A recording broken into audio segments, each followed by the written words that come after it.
noite. Quando se fala em gargalos do crescimento brasileiro, pensa-se muito em infraestrutura. Mas existe uma questão que é ainda mais grave: o ensino. O país tem cerca de 14 milhões de analfabetos, a grande maioria com mais de 15 anos de idade. No Jornal da Cultura de hoje, vamos discutir esse atraso educacional que tem consequências no emprego, na segurança e em outras áreas sensíveis da vida do país. E veja ainda nesta edição de terça-feira. Queda acentuada dos juros cobrada pelos bancos pode levar o consumidor a acumular dívidas. Frota de carros quase dobrou nos últimos 10 anos em 12 capitais brasileiras. Em apenas um dia, a Grande São Paulo registra 8 acidentes graves envolvendo caminhões.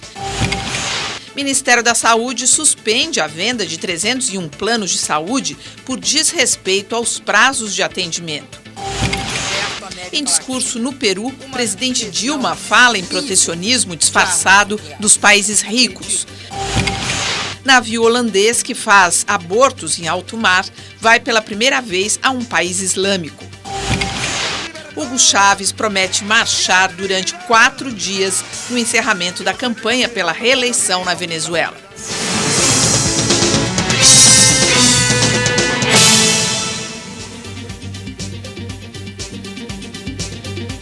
Participam do Jornal da Cultura desta terça-feira o filósofo Mário Sérgio Cortella e Ricardo Senes, coordenador do Grupo de Análise Internacional da USP. Ainda são altos os índices de analfabetismo no Brasil. Além disso, os números indicam que a má formação escolar dos jovens compromete o desenvolvimento econômico do país. Criada na roça do interior baiano, Dona Arlinda não foi alfabetizada. Seu pai dizia que estudo era coisa para meninos. Até 4 anos atrás, a vida não era nada fácil para ela. Eu não pegava ônibus sozinha, porque se eu tivesse estudo, eu ia saber o nome do ônibus. No Brasil, a taxa de analfabetismo é medida a partir dos 15 anos. O índice, que era de 9,7% em 2009, diminuiu para 8,6% em 2011. São quase 13 milhões de analfabetos com mais de 15 anos de idade. Se forem consideradas as crianças entre 7 e 14 anos que estão fora da escola, esse número chega a mais de 14 milhões de pessoas que não sabem ler nem escrever. Iniciativas como a Escola do Povo, na favela Paraisópolis, em São Paulo, ajudam a reduzir os números do analfabetismo no país. Hoje, aos 54 anos, a vida de Dona Arlinda mudou. Graças à oportunidade de estudar, ela é dona do próprio negócio. Mix Lanche. E a senhora acha que se a senhora não lesse nem escrevesse, dava para ter esse negócio? Não dava. Por quê? Não dá para negociar desse jeito.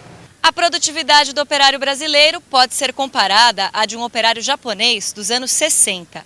Em relação ao trabalhador europeu, o nacional produz 60% a menos. O baixo rendimento, incompatível com o crescimento econômico do país, está diretamente relacionado ao analfabetismo. A gente pode estimar que mais de $1 bilhão por ano, mais de 2 bilhões até de dólares por ano, como uma estimativa grosseira, expedita, dessa taxa de analfabetismo incidindo sobre a baixa produtividade desse trabalhador. Ainda de acordo com o professor, além do problema do analfabetismo, sobram vagas no mercado de trabalho por causa da má formação escolar do brasileiro. Será preciso reinvestir na educação de quem já passou pela escola. Permitir que a criança fique na escola e que já chegue alfabetizada, eliminando esse contingente de jovens e adultos que vão obter a alfabetização posteriormente, a economia seria da ordem de 600, 700 milhões de reais por ano. Esse descompasso entre o que o país cresce, está crescendo, pretende crescer e a maneira como caminha a educação no país, dá para a gente fazer uma conta, dá para a gente fazer uma comparação ou fazer uma perspectiva mesmo do país? Quanto tempo, se a gente começasse hoje educação para todos mesmo, fosse uma beleza, que a gente recuperaria esses números que a gente deu nessa matéria e tem dado aqui em tantas outras? Há uma possibilidade de fazê-lo até 2022, isto é, até quando nós completaremos os nossos 200 anos, né, da nossa independência, digamos. Como uma meta, que já foi colocada em vários momentos. Mas aqui é uma questão. Os economistas nem sempre resolveram um problema. Como é que se explica que um país como o nosso, que tem índices de natureza educacional, especialmente no conjunto da população, que são, de fato, né, algo sempre apreensivo, como é que nós somos a 6ª, 7ª economia do planeta? Isto é, se alguém diz que há uma relação tão automática entre escolarização da população e desenvolvimento econômico, e nós somos o país de número 66, né, em relação à educação, mas somos a 6ª economia, não é tão automático assim. Senão nós não seríamos a 6ª economia. Mas não é em função da nossa riqueza natural? Não, mas se você explicar, olhando isso, toda vez que se faz esse cruzamento, que como se ele fosse automático, ele não é. É que educação não é obrigatoriamente escolaridade. O que nós temos são baixos níveis de escolarização, mas nós não temos baixos níveis de educação. Isto é, a nossa população, ela é menos escolarizada, isso tem um custo, como foi levantado, mas ela tem outras formas de educação pelas quais ela suplanta. Por exemplo, ela tem uma alfabetização digital maior do que populações europeias, porque com a inflação acelerada no Brasil até há quase 20 anos, os bancos tiveram, por exemplo, que automatizar as suas estruturas. E nós nos acostumamos a mexer com máquinas, mesmo que você não fosse alfabetizado. Por que eu estou dizendo isso? Eu não estou, obviamente, seria tolo, negando a crueldade que é uma nação como a nossa ainda ter esse nível. Desculpa, só uma coisa, o que um não alfabetizado consegue fazer nesse mundo digital? Por exemplo? Ele consegue operar uma máquina no banco, ele consegue ver números, ele consegue votar na eleição. Nós temos uma eleição no Brasil que é informatizada, cujo resultado sai no mesmo dia. Estou dizendo que isso é bom. Só estou dizendo que há formas substitutivas em relação àquilo que seria a escolarização com a alfabetização formal. A questão central é que o direito à educação ele é subjetivo, ele é da pessoa, está na Constituição. Isto é, pessoas como essa, que são 15 milhões, às quais foi furtado esse direito, isso é um crime que lesa a condição do sujeito dentro da nação. O impacto econômico, ele existe, mas ele precisa ser relativizado. Porque todas as vezes, repito, todas as vezes que se fala que não, que tem que pegar o modelo coreano, bom, então como é que se explica que a gente pode passar a França, que depois pode passar a Inglaterra de novo, se fosse tão desse jeito? Não é tão nítido assim, embora seja um horror. Você concorda com Não, o Cortella? eu discordo um pouco do Cortella. Eu acho que tem tem um argumento aí por trás interessante entre a educação formal e outras formas de educação. Agora, se a gente mede, como foi indicado aí, por exemplo, a capacidade de interpretação, por exemplo, do trabalhador brasileiro. Eles medem ou, por exemplo, um manual para operar uma máquina ou fazer uma planilha, etc. Com uma média de um trabalhador em país, como você deu o exemplo de Coreia ou outro, é uma discrepância enorme. Você mede também por questões, por exemplo, de raciocínio lógico, de trabalhadores com o mesmo número de escolaridade entre o Brasil e o outro. Nós também estamos muito atrás. Quer dizer, eu acho que existe uma correlação... E como é que nós estamos muito atrás se nós estamos tão à frente? Mas no desenvolvimento econômico. Não, é que tem muita coisa, não é desenvolvimento, aí que tá. O Brasil tem um volume econômico. Mas o Brasil também começa a importar mão de obra, pessoas, gente qualificada. Também está acontecendo aí que tem o seguinte, mas que já são escolarizadas num outro nível que não é só da educação básica. Mas aí tem que comparar, não o volume do... A gente é 6ª economia em termos de volume de PIB, mas em termos de renda de PIB per capita, a gente continua de um país de renda média.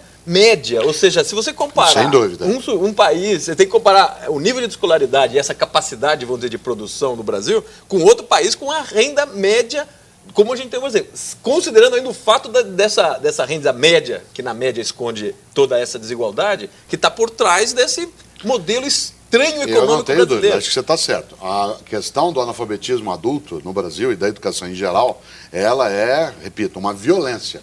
Mas nós não podemos esquecer que há outros modos de formação educacional que não se reduzem à escolarização. E todas as vezes que se usa apenas esse índice, até o cálculo feito em relação a quanto se perde, ele tem que ser rebalizado. Porque como é que é feita a medida? Como é que esse mesmo indivíduo rende, né, no cotidiano? E a educação que é feita no conjunto da vida, né, dentro daquela sociedade. E claro, né, se a gente vê, nós temos os mais baixos níveis no Mercosul. Nossos anos de escolaridade são inferiores a outros países que são muito menores do que nós. Isso significa que a gente tem que enfrentar. Mas não basta aumentar a questão do investimento no PIB, também ele. Nós estamos no patamar, Poli, hoje, de quase idêntico aos grandes países do mundo no investimento em termos de produto interno bruto na área de educação escolar. Só que nós saímos de uma miséria tão grande nos últimos 30 anos... Mas o Plano Nacional de Educação não sai do papel. Claro, isso tem a ver também com uma sociedade que acha que isso é um problema de deputado. Né? Que ela não levanta, ela não vai atrás. Todo ela mundo não fala precisa, vamos, mas então, na hora, quem paga, quem vai pôr o dinheiro para fazer o Plano Nacional de Educação, que muita gente ela se contenta quando se fala em educação e diz assim, que horror, alguém tem que fazer alguma coisa, certo? Como se fosse o outro a fazê-la. Vamos ver como é que estão as escolas agora nessa matéria. A Secretaria de Educação do Distrito Federal quer exigir ficha limpa antes de contratar professores. Decisão aconteceu depois que educador foi flagrado fumando maconha com os alunos na semana passada. O professor Carlos Antônio Basílio, de 25 anos, está preso. Ele e mais 5 alunos do Centro de Ensino Fundamental em Brasília foram flagrados fumando maconha no parque da cidade. No carro do professor foi encontrada também uma balança de precisão, o que, segundo a polícia, caracteriza tráfico de drogas. O problema das drogas também afeta esta instituição em Maceió. A presença da polícia na frente da escola serviu para intimidar os traficantes. Funcionários e professores estavam sendo ameaçados. Os alunos foram revistados dentro de sala de aula. Este material, gravado por celular, mostra uma professora agredindo um aluno de 14 anos em uma escola estadual de Manaus. Ele lia um texto em voz alta quando levou um tapa no braço. A professora foi afastada. De acordo com os alunos, as agressões eram constantes. Ela dava tapa na cabeça, dava livrada nas costas, batia no braço, xingava verbalmente. Em Santos, um vídeo mostra aluno e professora discutindo por causa de uma nota baixa. O adolescente se exalta e pega o diário de classe para apagar as notas. Momentos depois, o aluno agride a professora até ser contido por colegas e por um funcionário da escola. Fora de controle, o adolescente de 15 anos é retirado da sala de aula. Na cidade de São João da Boa Vista, no interior de São Paulo, alunos gravaram uma adolescente levando pontapés das colegas na porta do colégio. Em Carapicuíba, Grande São Paulo, uma menina de 12 anos foi espancada por um grupo de estudantes dentro da escola. No mês passado, alunos de uma escola municipal em Rio das Ostras, no litoral do Rio de Janeiro, brigaram em sala de aula por causa de um lápis. A professora apenas assistiu à luta. Não, estou falando aqui que ela não é louca, né, de entrar nessa briga, porque ela sabe que ela apanha. O que está acontecendo dentro das escolas que virou essa arena? Olha, tem aqui uma pessoa que mandou porque nós temos falado sobre esse assunto aqui esses dias, e ela diz assim, olha, a falta de educação dos alunos e alunas contra professores não é só contra professores, é contra funcionários também. Eu sou testemunha disso, pois eu trabalho na rede pública de ensino e todos os dias sou alvo de ofensas de todo tipo. Isso é escola pública. A escola particular, como a gente tem falado aqui, eles humilham o professor, aquela história ridícula, eu pago seu salário, essa gente horrorosa. A escola se tornou, nos últimos 20 anos, um território, entre aspas, livre. Livre do quê? Se um menino vai a um shopping, tem a segurança privada. Se ele está na rua, tem a segurança da Guarda Municipal, da Polícia Militar. Se ele está no clube, tem os vigias. Qual é o local onde você concentra jovens que no dia a dia, na família, de maneira geral, em casa, não são disciplinados? Por exemplo, quando você e eu éramos mais jovens de idade, né, a gente, se brigasse na escola, teria uma repreensão em casa. Se a gente tivesse a prática da ofensa a uma funcionária, a um professor, isso haveria uma relação entre que o pai e o professor iam tomar uma providência. É verdade. Agora, hoje, há um certo abandono do jovem e da criança por parte de boa parte das famílias em relação ao modo como ele se cria. Ele vai sendo criado. E muita gente diz assim, mas é impossível. E, portanto, deixa para a escola uma tarefa que ela não consegue dar conta. Quer dizer, além de ensinar, ela tem que, eles acham que as famílias disciplinar. Que tem que educar. Tem família que diz assim, eu não aguento. Ela tem 2, 3 filhos e diz que não aguenta aquelas crianças. Imagina uma sala de aula com 40, com uma professora, que tem que dar aula, olhar a estrutura, mexer com aquilo, ver a formação, prestar atenção na relação entre eles. Quer dizer, ou há uma parceria entre família e escola com a presença da autoridade pública, né, que tem responsabilidade também, ou nós não conseguimos sair. Né? A escola hoje está sendo o local onde você pode fazer o MMA, né, o Ultimate Fighting, liberado como se ela fosse... Né, o professor é o único que, em grande parte das famílias, dá ordem para um adolescente. Ué, cadê teu caderno? Fez a tarefa? Tira esse fone de ouvido. Por quê? Porque os meninos não encontram com a família não lida. Ela acha que a tarefa é da escola. Atenção, a escola faz escolarização. A escola não faz educação. E a escolarização é uma parte da educação. A escola lida com o ensino. Educação é responsabilidade da família e, secundariamente, do poder público, isto é, do Estado, né, de forma subsidiária. Escola faz escolarização. Entregar à escola a tarefa da educação de uma geração é fazer com que a escola não consiga fazer e, em segundo, ficar dizendo, mas olha só o que está acontecendo, não pode. Agora, eu acho super interessante o Cortella olhar para a câmera e falar claramente, assim, porque às vezes precisa falar bem claro, né, para as pessoas entenderem. Agora, os pais que ouviram você falar, olhando aqui para a câmera, não sei o quê, entenderam, mas falaram assim, mas eu não consigo, porque eu tenho que trabalhar demais, porque eu não encontro com os meus filhos, porque não consigo dar conta. Então, vamos falar uma coisa antiga. Tem gente que diz assim, mas eu não tenho tempo. Tá bom, vamos lembrar uma coisa numa outra área. Tempo é uma questão de prioridade. Por exemplo, você já viu um infartado que sobrevive a um infarto não ter tempo? Antes de infartar, dizia ele, ande todo dia, não seja sedentário, não tenho tempo. Infartou, amanhã, 6 da manhã, está andando. Ué, onde ele arrumou aquele tempo? Ele não mudou o relógio, ele mudou a prioridade. Isso significa que se a gente tem prioridade em relação a essa questão, tem que parar de reclamar e ir para cima. Para cima o quê? Na violência? Jamais. Na agressão? Nunca. Mas numa parceria com a escola, porque a escola não aguenta mais. É educação física, educação artística, educação ambiental, educação para o trânsito, educação ecológica, educação sexual, ciência no sentido mais forte do ensino, proteger educação os bichinhos, de valores, proteger ética, as cuidar, árvores. alimentar, né, dar comida para eles, ter que dar formação e não tem como. Os juros do cartão de crédito começam a cair, mas ainda são os mais altos do mercado. Por isso, o consumidor deve tomar cuidado com as armadilhas do chamado crédito rotativo. A concorrência falou mais alto. O governo cobrou e os bancos públicos reduziram as taxas de juros dos cartões de crédito. Pressionados pelo mercado, agora os bancos privados anunciam a redução pela metade da taxa de juros do chamado crédito rotativo, aquele que o consumidor paga quando não quita o valor total da fatura.